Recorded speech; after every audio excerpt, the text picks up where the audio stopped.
하나님으로부터 쓰임받기를 원합니다. 또 하나님이 쓰시는 그런 사람이 되어져야 할 줄로 믿습니다.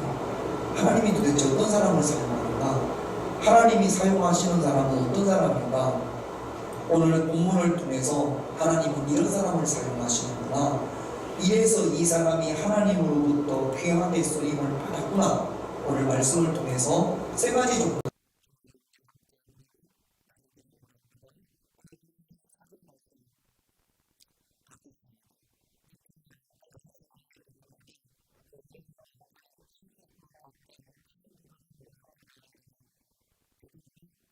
고넬료가 만납니다. 그런데 이들의 만남은 이 두 사람의 순종이 있었습니다. 여러분, 고넬료가 하나님께서 경건한 고넬료에게 기도하는 가운데 환상 중에 하나님께서 고넬료에게 말씀하셨어요. 요바에 있는 시몬을 쳐봐라, 시몬을 초청해라, 베드로를 초청해라, 그렇게 하나님께서 말씀하셨단 말이죠. 그 말씀을 듣고 고넬료는 왜 초청을 해야 되는지, 베드로가 우리 집에 와서 뭘 하는지, 이유가 뭔지 전혀 몰랐습니다. 하나님께서 초청을 하라고 그러니까 고넬료는 아멘, 그리고 사람들을 보내서 베드로를 초청을 했습니다. 베드로도 마찬가지예요. 베드로도 기도하는데 하나님께서 가라, 요바에서 너를 데리고 사람이 왔을 텐데 그 사람을 따라가라. 그래서 베드로는 내가 왜 따라가야 되는지, 그 집에 가서 뭘 해야 되는지, 밥을 먹어야 되는지, 그 집에 가서 앞에 가서 뭐 춤을 춰야 되는지 아무런 이유도 모르고 하나님께서 가라고 하시니까 따라갔단 말이죠. 여러분, 믿음은 하나님의 말씀에 순종하는 겁니다. 초청하라고 해서 초청했고, 따라가라고 해서 따라갔던 거죠. 28절 29절을 한번 볼까요? 같이 있습니다. 이르되 유대인으로서 이방인과 교제하며 가까이 하는 것이 위법인 줄은 너희도 알거니와 하나님께서 내게 지시하사 아무도 속되다 하거나 깨끗하지 않다 하지 말라 하시기로 두름을 사용하지 아니하고 왔노라. 묻노니 무슨 일로 나를 불렀느냐. 베드로가 고넬료의 집에 가서 했던 말입니다. 28절에 보면 이방인과 유대인으로서 이방인과 교제하며 가까이 하는 것이 위법인 줄은 너도 알고 나도 알고 다 아는 거예요. 나는 유대인이고 유대인인 내가 이방인의 집에 와서 이렇게 한다는 것이 옳지 않다는 것은 나도 알고 너도 아는 겁니다. 이거는 있을 수 없는 이야기예요. 있을 수 없는 일인데, 그런데 왜 왔느냐? 하나님께서 가라고 하십니다. 이거 이렇게 오면 안 되는 줄을 너도 알고 나도 알지만 하나님께서 가라고 하시니까 두름을 사용하지 않고 왔다라는 겁니다. 베드로의 생각은 이것은 잘못된 거예요. 오랫동안 유대인인 내가 이방인인 백부장의 집에 로마 사람이 이 집에 오는 것이 잘못된 줄은 나도 알고 너도 알아요. 오랫동안 가지고 있는 자기 생각이에요. 그런데 이 생각이 하나님의 말씀에 딱 내려놓은 겁니다.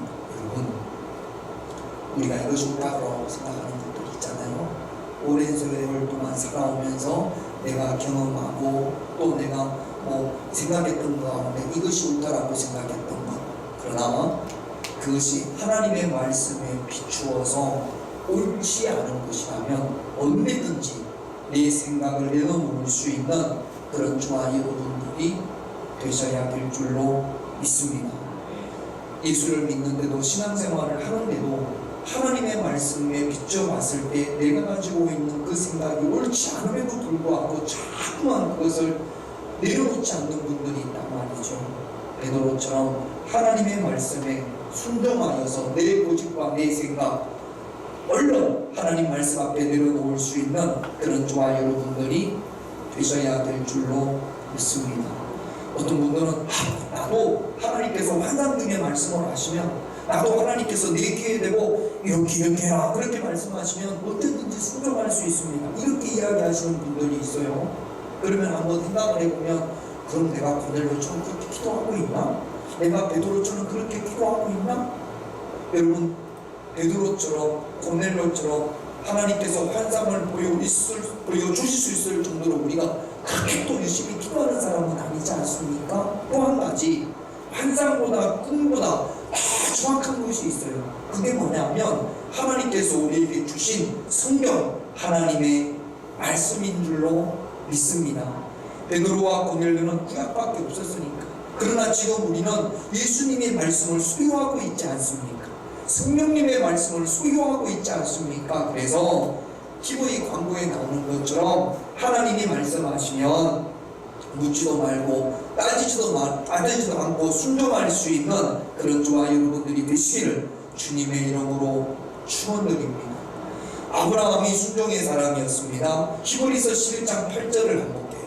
같이 있습니다. 믿음으로 아브라함은 부르심을 받았을 때 순종하여 장래의 유업을 받을 땅에 나아갈새 갈 바를 알지 못하고 나갔으며 내 본토, 친척, 아비 집을 떠나라 그렇게 말씀을 하셨단 말이죠. 떠나서 어디로 가야 되는 겁니까? 일단 떠나라, 일단 출발해라 하나님께서 그렇게 말씀하신단 말이죠. 목적지가 어딘지 지도를 펼쳐놓고 아브라함아 여기까지 갔는데 이렇게 말씀하시면 그 길을 찾아가면 되는 거 아닙니까? 그런데 갈 바를 알지 못했다고 했어요. 내가 어디로 가야 될지를 아브라함은 알지를 못하는 겁니다. 그런데 하나님께서 가라고 하시니까 출발한 거죠. 출발을 했더니 하나님께서 이렇게 가라, 이렇게 가라, 이렇게 가라 말씀하시는 겁니다. 여러분, 하나님께서 자주 좀 보세요. 하나님께서 사랑하는 나들아 이렇게 해라 이렇게 말씀을 하세요. 그러면 그 말씀이 이걸 내가 순종해야 되나 말아야 되나 갈등 가운데 있습니다. 우리는 그런 경우들이 많아요. 자, 저한테 박장모님하고 저하고 뭔가 갈등이 생겼어요. 우리 그럴 수 있잖아요. 부부끼리도 갈등이 생길 수 있고 교회 안에서도 갈등이 생길 수 있지 않습니까? 그래요 안 그래요? 그래요. 장모님하고 저하고 어쨌든지 간에 무슨 일로 안 좋았어요. 그런데 하나님께서 저한테 사랑하는 김 목사야 오늘 박장모를 찾아가서 네가 이렇게 해라. 그런데 그렇게 하려면 내 자존심이 상해. 난 그렇게 살아온 적도 아니고 한 적도 없고 하나님 내가 뭐 잘못했습니까? 그럴 수 있잖아요. 그래도 하나님께서 아니야 그렇게 해야 돼. 자, 이럴 때 여러분 우리는 갈등을 합니다. 찾아갈까? 말까? 내가 이야기를 할까? 말까? 그런데 내 안에 성령님께서는 자꾸 찾아가서 손을 내밀라고 하는 거예요. 네가 밥 한 끼 사. 그렇게 말씀을 하시는 거예요. 그런데 손을 내밀고 밥 한 끼를 살려니 뭐가 상해요? 자존심이 상해. 아니 내가 목사인데 그리고 내가 잘못한 게 없는데 그런데도 성령님께서 말씀을 하세요. 그래서 전후 좌우 따지지 않고 누가 옳고 그름을 따지지 않고 그래 내가 말씀에 순종하자. 그래서 우리 장모님한테 가서 장모님 우리 식사 한번 하십시다 그랬잖아요. 그러면 거기에 맞는 복을 하나님께서 주세요. 딱 거기에 맞는 복. 그렇게 했더니 하나님께서 오늘을 주시고 그렇게 했더니 하나님께서 생각지도 않은 그런 기도에 응답해 주시고 뭐 엄청난 그런 응답은 아닐지라도 희한하게 하나님께서 그렇게 했더니 나에게 필요한 응답과 은혜를 주시단 말이죠. 아, 이런 거구나. 순종했더니 내 생각 내려놓고 내 고집 내려놓고 하나님 말씀에 순종했더니 하나님께서 이렇게 이끄시는구나. 경험이 생겼어요, 안 생겼어요? 하나님의 일하심을 그만큼 경험했지 않습니까? 그 다음에 또 비슷한 일이 생겨요. 이번에는 지난번보다 더 마음이 상하는 일이 생겼습니다. 다른 사람하고. 그런데 하나님께서는 이렇게 해라, 그렇게 말씀하신단 말이죠. 그랬는데 지난번에 경험이 있잖아요. 그렇게 순종했더니 하나님께서 그런 은혜를 주셨잖아요. 그래서 이번에도 내 생각을 내려놓고 하나님 앞에 순종했더니 그만큼의 복을 주시는 거예요. 반대로 보세요. 안 했어. 하나님이 말씀하시는데도 나는 죽는 것 같아. 예수님 오셔도 나는 그렇게 같아. 그러면 하나님께서 내게 주시려고 하는 복이, 그 복은 딱 스탑이 되어지는 겁니다. 여러분 잘 들으셔야 돼요. 내가 지금 하나님 말씀에 순종해야 될 것, 어떤 것들이 있는지, 내가 순종하지 못함으로 응답받지 못하고 순종하지 못함으로 은혜 받지 못하는 것들이 어떤 것들이 있는지, 우리가 신앙생활을 하면 수없이 많이 순종과 불순종의 사이에 있는 거예요.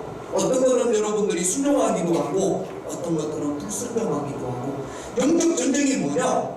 순종과 불순종 사이에서 어떤 것을 선택하느냐에 따른 겁니다. 여러분, 하나님은 어떤 사람을 사용하시느냐? 순종하는 사람을 하나님께서 귀히 쓰시는 줄로 믿습니다. 그러므로 저와 여러분들의 목사님들도 마찬가지고 여러분들도 마찬가지고 다른 어떤 것들보다 먼저 하나님 앞에 순종하고자 하는 그런 믿음을 저와 여러분들이 소유하셔야 될 줄로 믿습니다. 여러분 24절 말씀을 다시 한번 볼게요. 같이 있습니다. 이튿날 가이사랴에 들어가니 고넬료와 그의 친척과 가까운 친구들을 모아, 이미 고넬료는 사람들을 다 모아놓고 기다리는 거예요. 이게 순종이에요. 내가 보냈으니까 베드로가 올지 안 올지도 모르잖아요. 와서 뭘 할지도 모르잖아요. 그런데 믿음으로 순종하고 벌써 많은 사람들을 다 모아놓고, 자기가 아는 사람들, 친척 누구 아는 사람들을 다 모아놓고 사모하는 마음으로 기다리고 있는 겁니다. 핸드폰 끄세요. 아까 기도할 동안에 누가 뭐 핸드폰을 울리는데 누가 울리는지도 몰라. 지금 내가 내게 울리는 건지 누가 울리는 건지도 잘 몰라요. 끊어놓고 계세요. 그래서 하나님은 순종하는 사람, 아브라함처럼 순종할 때, 베드로처럼 순종할 때, 고넬료처럼 순종할 때 하나님께서 그 순종을 통하여 우리를 귀히 쓰시고 사용하시는 줄로 믿습니다. 여러분, 순종할 때 여리고성이 무너졌고, 순종할 때에 문둥병이 치료함을 받았고, 순종할 때 물이 변하여 포도주가 되어진 줄로 믿습니다. 여러분, 물이 변하여 포도주가 되는 사건을 여러분들이 다 아시잖아요. 예수님의 어머니 마리아 하인들에게 이렇게 이야기를 합니다. 요한복음 2장 5절을 같이 있습니다. 그의 어머니가 하인들에게 이르되 너희에게 무슨 말씀을 하시든지 그대로 무슨 말씀을 하시든지, 이 무슨 말씀이 과학적이지도 않고 합리적이지도 않고 상식적이지도 않아요. 전혀 비과학적이고 비합리적이고 비이성적이고 비상식적이에요. 아니, 지금 포도주가 모자랐는데 맹물을 갖다 주면 됩니까 안 됩니까? 안 되잖아요. 말도 안 되는 거 아닙니까?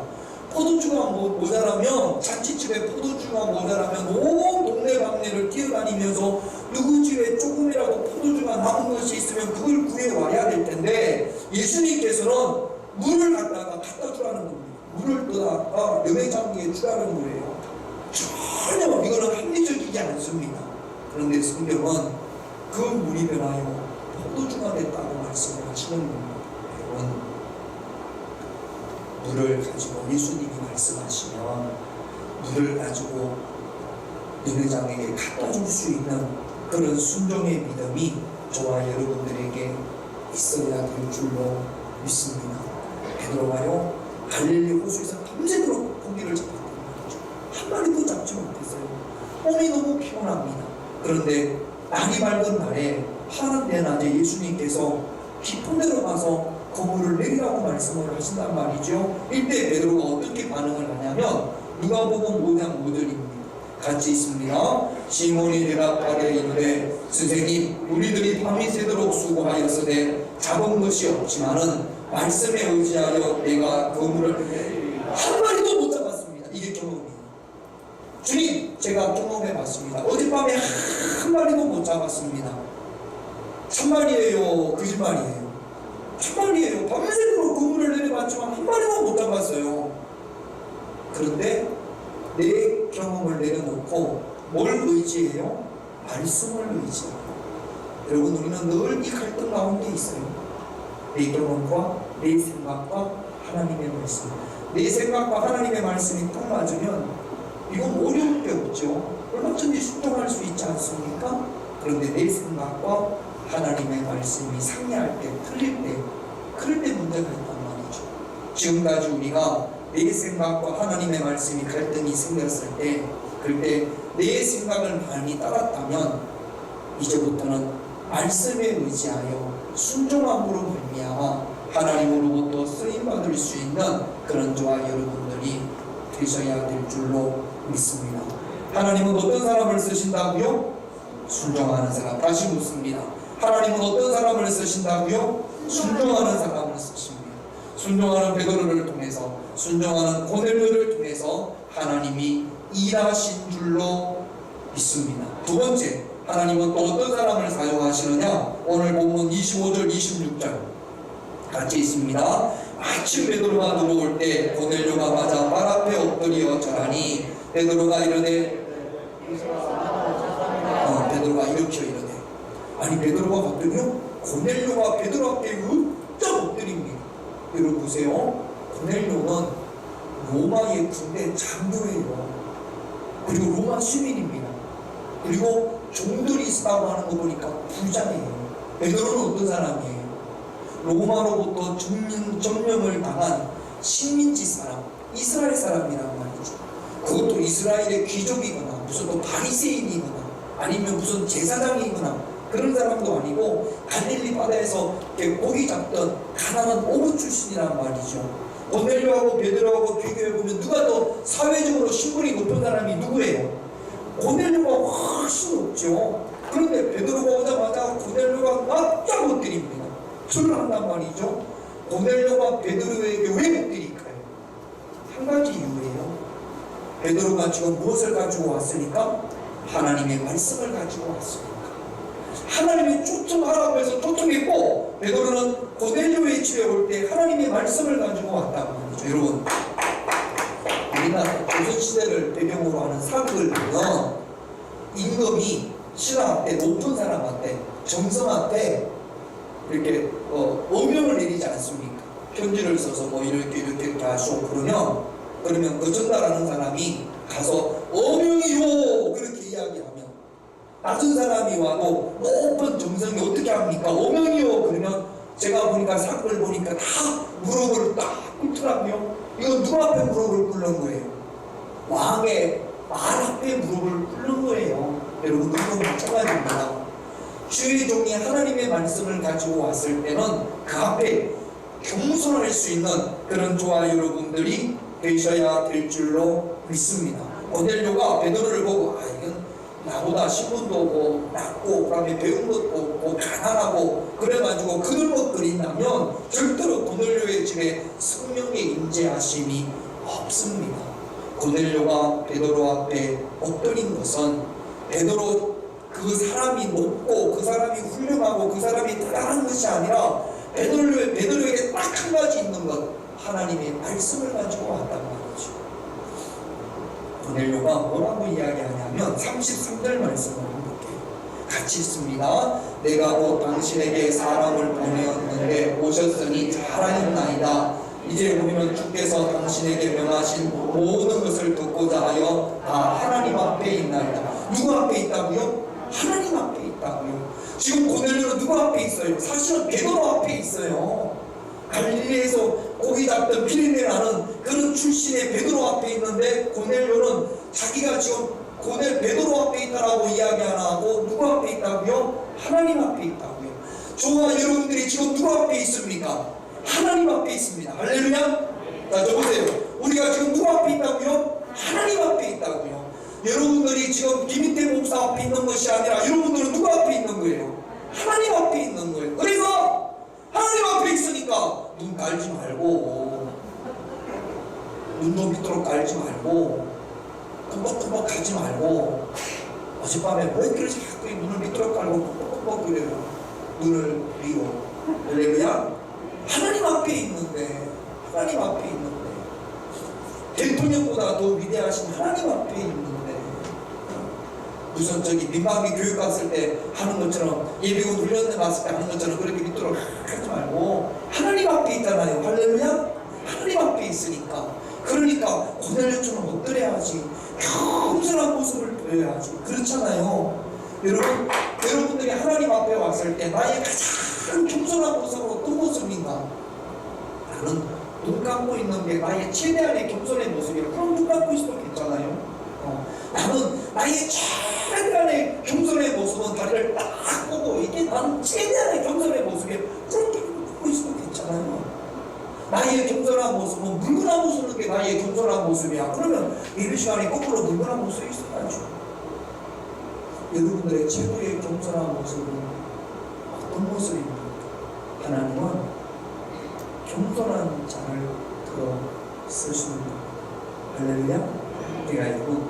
제가 여러분들 집에 방문을 하면 지나가다가 부장님 커피가 너무 먹고 싶어서 커피 한 잔 마셔봤습니다.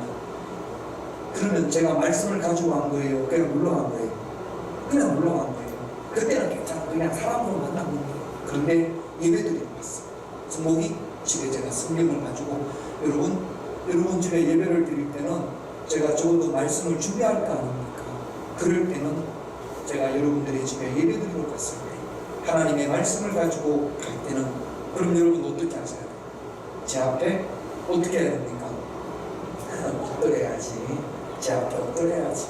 진짜로 엎드리라는 것이 아니라 그런 겸손한 모습이 여러분들에게 있어야 될 줄로 믿습니다. 제가 말씀을 가지고 갔는데도 제 앞에서 거들고 불리고 그런 거 돼야 안 돼요. 절대로 안 돼요. 그 사람은 나보다 키도 작고 힘도 없고 가지고 없고 그런 마음을 가지는 절대로 안 돼요. 고넬료처럼 겸손히 엎드릴 수 있는 그런 저와 여러분들이 되시기를 주님의 이름으로 축원드립니다. 여러분들이 혹시 말씀을 가지고 저희 집에 오면 제가 엎드릴게요. 목사님 예배드리시다. 마태복음 3장 몇 절 그러면 제가 여러분들한테 엎드릴게요.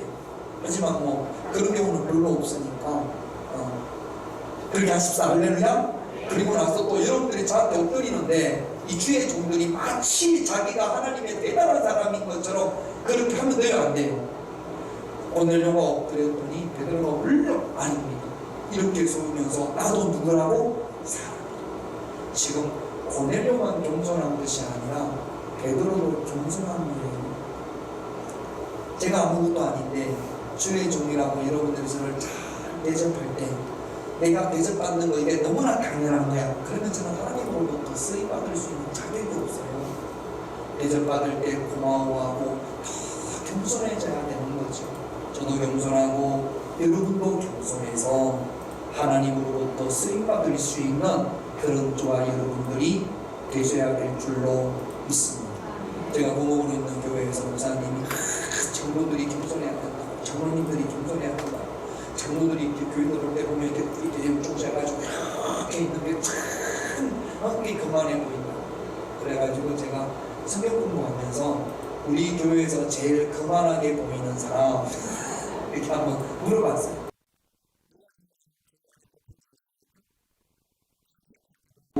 담임 목사님 늘 이렇게 누가 오는지 이렇게 보고 있어요. 그렇지 않겠지만 우리 이 모습도 참 중요한 거예요. 그래서 저는 그때부터 제가 그 이야기를 듣고 나서 저도 전에는 자연스럽게 이렇게 많이 했었는데 그 다음부터 제가 이렇게 합니다. 겸손하게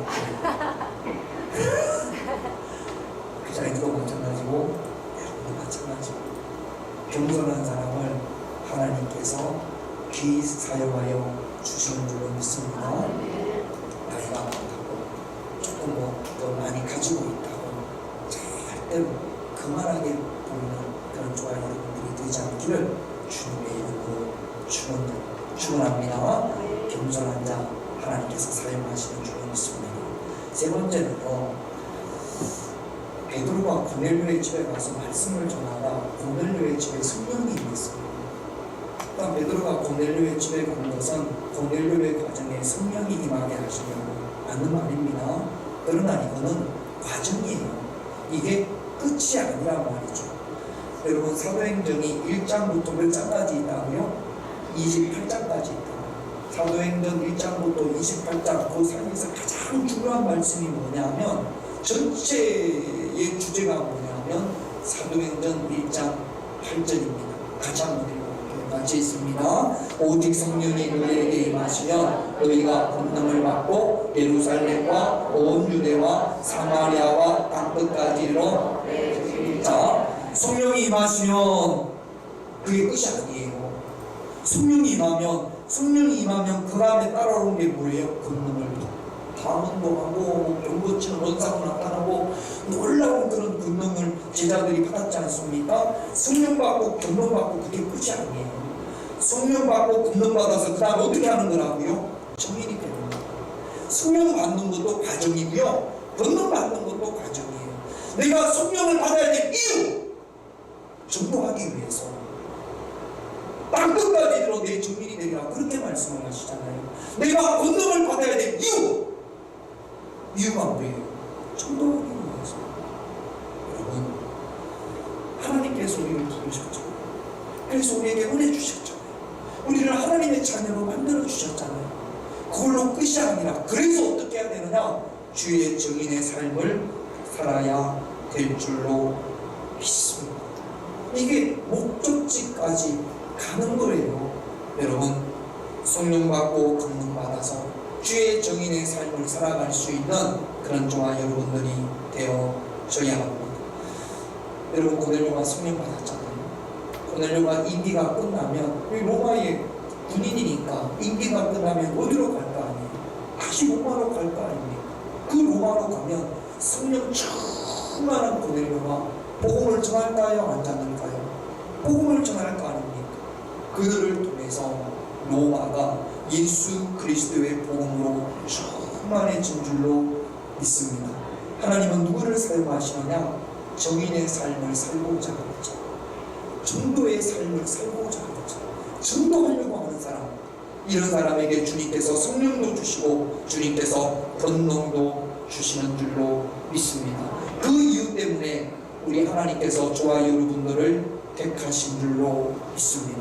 하나님은 누구를 사용하시느냐? 어떤 사람을 사용하시느냐? 순종하는 자를 사용하십니다. 하나님은 누구를 사용하시느냐? 겸손한 자를 사용하십니다. 하나님은 누구를 사용하느냐? 전도하려고 몸부림치는 자들을 하나님께서 사용하시는 줄로 믿습니다. 우리가 하나님으로부터 귀인 쓰임 받기 위해서, 내가 지금보다 좀 더 하나님으로부터 쓰임 받기를 원한다면, 내가 순종의 삶을 살아가는지, 내가 겸손한 삶을 살아가는지, 힘들고 어려워도 내가 전도하려고 하는 삶을 살아가는지, 여러분, 우리가 한번 내 자신에게 볼 수 있는, 내 자신을 볼 수 있는 그런 저와 여러분들이 되셔야 될 줄로 믿습니다. 우리가 이제 송구 영신 예배를 드리면 내년 1월 1일부터 하나님께서 우리 교회에 주시는 말씀을 우리가 다 보지 않습니까? 내년 2022년 우리 교회 비전이 뭐냐면, 내가 항상 소망을 품고 주를 더욱 찬송하리라. 여러분, 무엇에 대한 소망을 품어야 됩니까? 전도에 대한 소망을 품을 수 있는 저와 여러분들이 되셔야 될 줄로 믿습니다. 항상이라는 것은 모든 상황 가운데서, 자, 저 좀 보세요. 전도가 돼요, 안 돼요? 전도가 돼요, 안 돼요? 여기서 안 돼요, 그런 사람은 소망이 없는 거예요. 아유, 목사님 전도가 돼요? 전도 안 돼요. 이거는 소망이 끝난 겁니다. 그러면 소망이 끝나면 뭐도 안 해요? 기도도 안 해요. 전도가 안 되는데 뭔 기도를 해요? 전도가 안 된다고 생각하는데 뭔 기도가 돼요? 내가 주님의 삶이 살 수 없다고 하는데 뭔 기도가 돼요? 여러분, 어떤 상황 가운데서도 항상 지난주에 말씀을 드렸던 것처럼 디아판토스, 모든 상황 가운데서 소망을 가진다는 것은 내가 포기하지 않고 끝까지 기도한다는 겁니다. 우리 아들이요? 안 돼요. 우리 딸이요? 안 돼요. 우리 교회요? 안 돼요. 이거는 소망이 없다는 거예요. 소망이 끊어지면 기도하지 않습니다.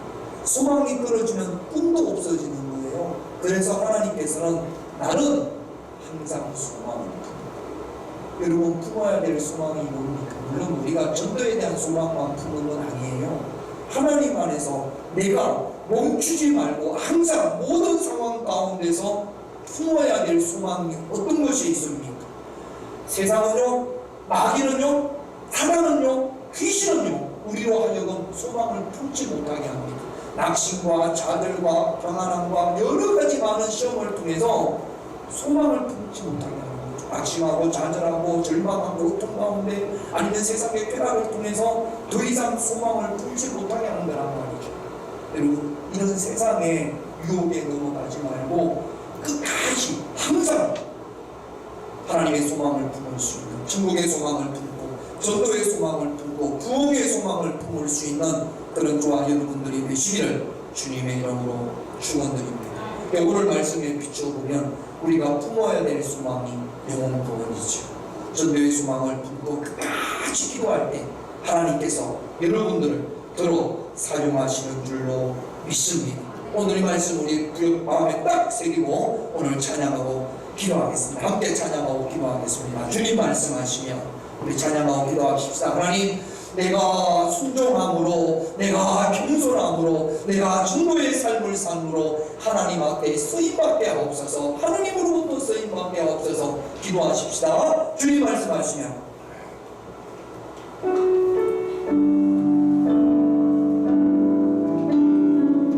주님 말씀하시면 주님 말씀하시면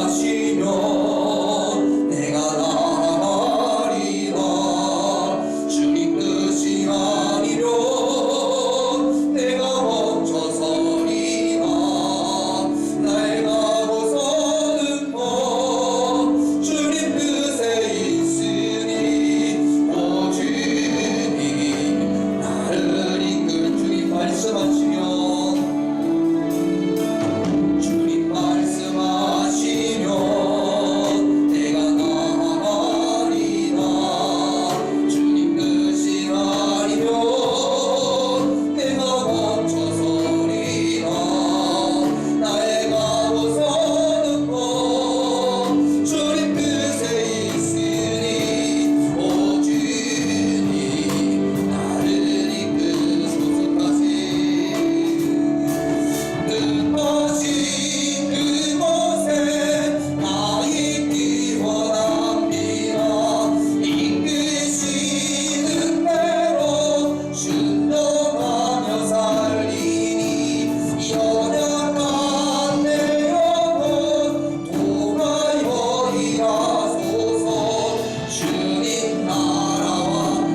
우리 모두에게 소망이 주님으로부터 쓰임받기를 원하는 것입니다. 하나님의 능력의 속으로 또 능력의 손으로 붙들림받아 쓰임받을 수 있는 그런 저희들이 되게 하여 주시옵소서.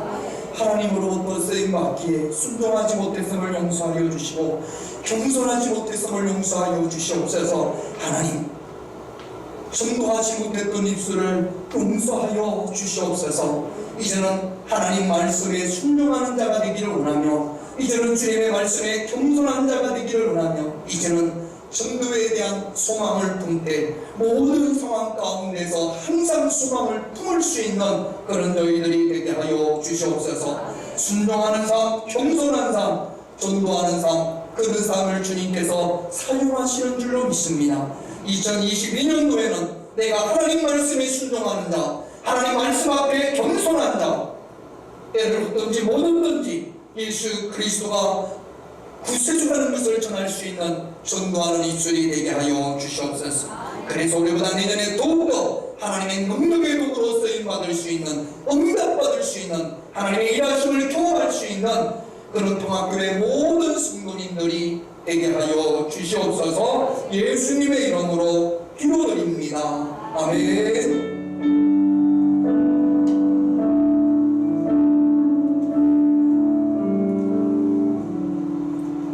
우리 전도가 323장 하나님 앞에 찬양드립니다. 323장입니다.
득실되면서 예배 인원이 좀 회복될 만하면 코로나가 심해져서 또 많은 분들이 못 오시고 11월 달에 조금 괜찮아져서 다시도 예배 인원이 회복되는 듯 하더니 또 이렇게 많아져가지고 못 오시고 그렇습니다.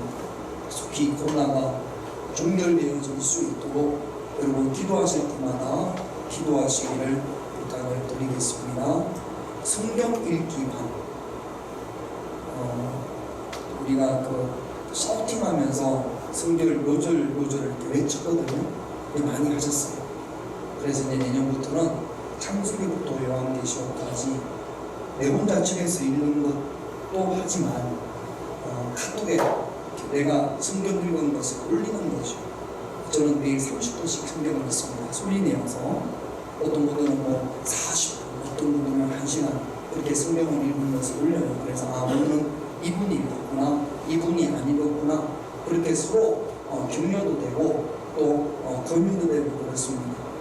월화수목금 제가 하루에 30분씩 소리 내어서 읽는 거예요. 녹음을 시켜서 내가 읽은 건 녹음을 시켜서 카톡에 이렇게 단체 카톡방에 올리니까 그러면 새벽부터 까똑 그래요. 누가 읽은 게 올라오니까. 그런데 그걸 무음 처리를 하면 소리가 나지 않습니다. 그래서 지금 한 10명 정도 우리 교회에서 이렇게 해요. 그래서 이제 하시는 분도 있고 안 하시는 분들도 있는데 2022년에는 내가 성경을 한번 읽어봐야지. 하루에 30분씩 월화수목금 5일을 읽어도 제가 보니까 얼추 1년에 창세기부터 요한계시록까지 2번은 읽는 것 같습니다. 처음에 읽을 때는 잘 몰라요. 힘들고 소리 내어서 읽으면. 그런데 한 1년 정도, 한 6개월, 7개월 읽으면 놀라운 은혜가 있어요. 그리고 성령의 숲이 보이기 시작을 합니다. 그러니까 여러분 유튜브, TV 이런 거 보는 시간 좀 아껴서 우리 청년들도 마찬가지예요. 성경 읽읍시다. 할렐루야. 그리고 소리 내어 성경 읽는 것이 영적으로 여러 가지로 좋답니다. 그러니까 여러분 밖에 필경대 위에 지금 현재 하시는 분 이름을 제가 적어놨고요. 여기에 더 하시기 원하시는 분들은 이름 들고 전화번호 적으면 지금 하고 있는 그 카톡방에 추천하면 되는 거예요. 그럼 여러분들이 할 수 있습니다. 어떻게 해야 되는지 우리 전도사님한테 여러분들이 좀 가르쳐 달라고 해서 하루에 꼭 30분씩 안 읽어도 돼요. 5분은 이게 5분 단위입니다. 5분을 읽어도 되고 그 다음에 뭐 10시간을 읽어도 되고 그런 상관이 없습니다. 매일 읽는 게 중요한 거예요. 1년만 읽어보세요. 창세기부터 1월 1일부터 그러면 여러분들에게 놀라운 은혜가 있을 거고 놀라운 영적 풍성함이 있을 거고 소리 내어서 크게 읽는 분들에게는 하나님께서 건강도 허락해 주실 줄로 믿습니다. 사실은 우리 교회 다닌 지가 제일 나중에 꼬바리에 우리 시작하신 우리 정순자 성도님도 얼마나 열심히 하는지 몰라요. 처음에는 이런다고 그뭐 다 이해가 되겠습니까만 지금은 본인이 얼마나 좋아하시는지 모릅니다. 그렇죠 성도님? 네 그래요. 우리 여러분들 하시면 하나님께서 건강도 주시고 힘도 주시고 그럴 겁니다. 교회가 전체부터 그렇게 해서 한 번 읽을 때마다 또 저는 창세기부터 요한계시록까지 다 읽었습니다. 그러면 교회에서 특별히 제작한 메달을 하나씩 드릴 겁니다. 앞에 나와서 다 읽은 분은 그분이 다 읽었는지 안 읽었는지는 조사할 수는 없어요. 그래도 하루에 몇 분씩 읽는 걸 보면 이분이 한 번 충분히 읽었겠구나 그렇게 알 수 있지 않습니까? 그러면 메달을 드릴 겁니다. 어떤 분들은 1년이 지났는데도 노메달도 있을 거고 어떤 분들은 메달이 뭐 3개, 4개씩 있을 거예요. 그래서 가장 많이 읽으신 분에게는 연말에 왕메달을 드릴게요. 그러니까 여러분 성경을 좀 많이 읽으셔서 저는 쉬운 성경을 읽습니다. 성경은 뭐 기력개정도 있고 현대어 성경도 있고 쉬운 성경도 있으니까 그건 여러분들 마음대로 고르셔도 됩니다. 아무튼 성경을 읽읍시다. 할렐루야. 이게 귀한 거예요. 순종하는 사람 하나님께서 사용하신다고 하셨으니까 여러분 순종하셔서 그래서 성경 많이 읽고 메달 많이 받으시기를 그래서 왕메달 받으시기를 주님의 이름으로 축원드립니다. 성공이 한번 해봐야지 성경 읽기. 그래요. 할렐루야. 성공이는 중학교 2학년 때 교회에서 성경통독 2박 3일 동안 창세기에서 요한계시록까지 다 있는 그런 세미나에 산골짜기에 애들을 데리고 올라가가지고 물을 붓고 읽으라고 해가지고 그날 도망쳐 나오다가 걸렸답니다. 그래 어디까지 읽었어? 그래. 이번에는 잡히지 말고 한번 다 1년 동안이니까 성경 읽읍시다. 할렐루야. 청년들도 한번 참석을 했으면 좋겠습니다. 두 번째는요. 송구영신 예배가 이번 주 금요일이죠. 12월 31일 11시에 있습니다. 우리 찬양부터 시작해서 작년에 우리가 말씀이 새겨져 있는 돌을 받았어요. 말씀 스톤. 올해도 드릴 건데 오늘은 제가 앞에 의자를 하나 갖다 놓고 다 오시는 분들마다 다 이렇게 기도해야 드릴 겁니다. 보통 교회들이 보면 송구영신 예배 때 가장 많이 오거든요. 우리는 안 그런 것 같아요. 다 초전짬이 많아서 그런지 이번 송구영신 예배 때는 좀 애들도 다 데리고 오고 그래서 1월 1일 날 우리 아까 그랬잖아요. 주의종이 말씀을 가지고 말씀 듣고 말씀 받고 안수 받고 그렇게 1월 1일 시작하십시다. 송구영신 예배가 12월 30일 뭐 이렇게 음식을 먹을 수는 없어요. 말씀은 다 축용하셔야 되고 그래도 음식은 못 먹어도 우리가 하나님의 말씀을 먹으니까 12월 31일 날 11시에 시작하면 아마 12시 반 정도 끝나지 않을까 찬양하고 또 말씀 받고 기도하고 그러니까 그렇게 사모하는 마음으로 송도 영신 예배에 참석해 주시기를 바랍니다. 당일 구역회 1월 7일 금요일 저녁 10시 9시 잘못했습니다. 9시 당일 금요 기도회를 당일 구역회로 모입니다. 당일 위원들, 그 구역회 위원들은 그렇게 참석을 해주시기를 바라고요. 어제 못 오신 분들 가시면서 달력, 교회 달력 예쁘게 나왔으니까 달력 받아가시면 됩니다. 그리고 날이 추워져서 오늘 우리 교회 카니발이 딱 오셨어요. 시동이 안 오면서. 그래서 우리 막 택시 타고 오셨을 텐데 가실 때는 우리가 빠삭빠삭 해가지고 살려놨을 거니까 가실 때는 카니발이 운행이 택시 타고 오신 분들 죄송합니다. 근데 날씨가 추우니까 어쩔 수가 없네요. 일단 가실 때는 카니발 타고 가시면 될 것 같습니다. 기도하겠습니다. 하나님으로부터 쓰임받는 하나님의 귀한 도구가 되어지기를 원합니다. 주님 저희를 사용하여 주시옵소서. 하나님의 능력의 도구로 사용하여 주시고 주님의 권능의 도구로 사용하여 주시옵소서. 주님으로부터 쓰임받기 위하여 하나님 이제 순종하기로 결단합니다. 주님 앞에 쓰임받기 위하여 하나님 이제 하나님 말씀 앞에 겸손해지기를 원합니다. 주님 앞에 쓰임받기 위하여 항상 전도의 소망을 품는 그런 저희들이 되어지기를 원합니다. 하나님 순종하게 하옵소서. 하나님 겸손하게 하옵소서. 하나님 전도하는 삶을 살게 하옵소서. 그래서 이렇게 순종하고 겸손하고 전도하는 삶을 사는 내가 하나님의 일하심을, 하나님의 놀라운 일하심을 경험할 수 있는 그런 저희들이 되게 하여 주시옵소서. 지난 1년 동안도 하나님께서 지켜주심을 감사함을 드립니다. 온 세계가 전염병으로 인하여 고통스러움에도 불구하고 하나님께서 우리 평화교회 성도님들 지켜주셨음을 감사함을 드립니다. 내년에도 우리 주님의 능력의 보혈로 덮어 주시옵소서. 이 시간 아버지 하나님 앞에 귀한 예물을 드렸습니다. 주님 11조를 드립니다. 마음과 정성을 다하여 온전한 11조를 하나님 앞에 드리는 손길들을 주님께서 보시고 살피시고 그 귀한 예물을 주님께서 받으시고 하늘의 복을 넘치도록 허락하여 주시옵소서. 한 주간 동안 주님께서 지켜주심을 감사하여서 마음과 정성을 다하여 하나님 앞에 감사 예물을 드립니다. 이런저런 감사의 제목들이 얼마나 많은지 모릅니다.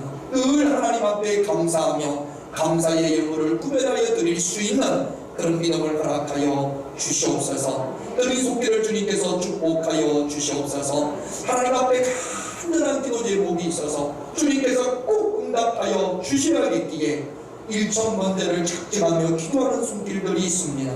주님 이 1,000번제를 주님께서 받으시옵소서. 긍휼히 여겨 주시옵소서.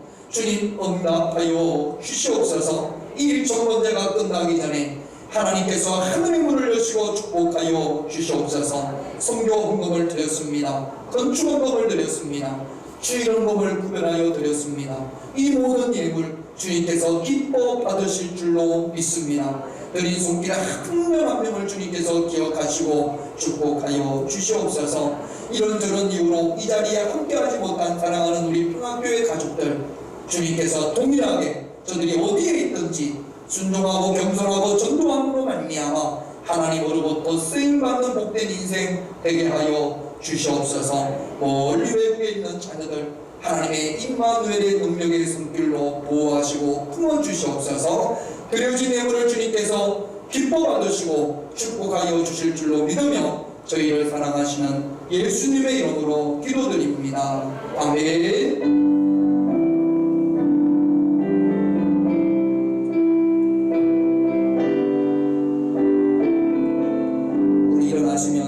하나님께 쓰임 받읍시다. 그렇게 인사하겠습니다. 좌우에 있는 분들 또 뒤에 앞에 있는 분들하고 한번 인사하십시다. 하나님께 쓰임 받읍시다. 하나님께 쓰임 받읍시다.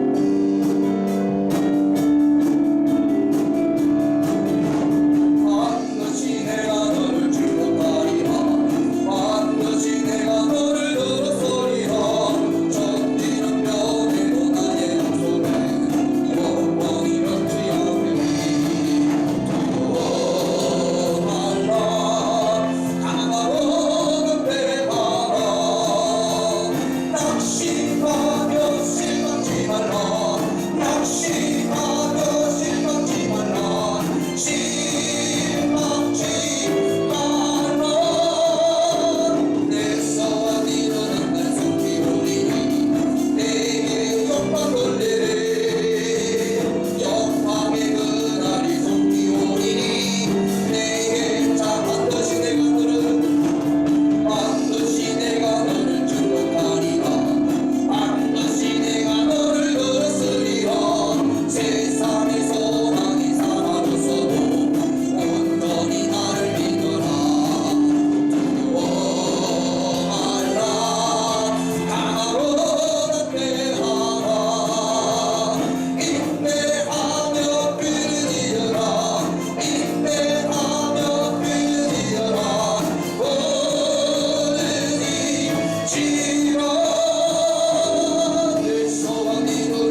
순종함으로 겸손함으로 충고하는 삶을 삶으로 주님으로부터 쓰임받기를 원하는 당신의 귀한 자녀들에게 이제부터 영원토록 함께 하시기를 간절히 축원하옵나이다. 아멘.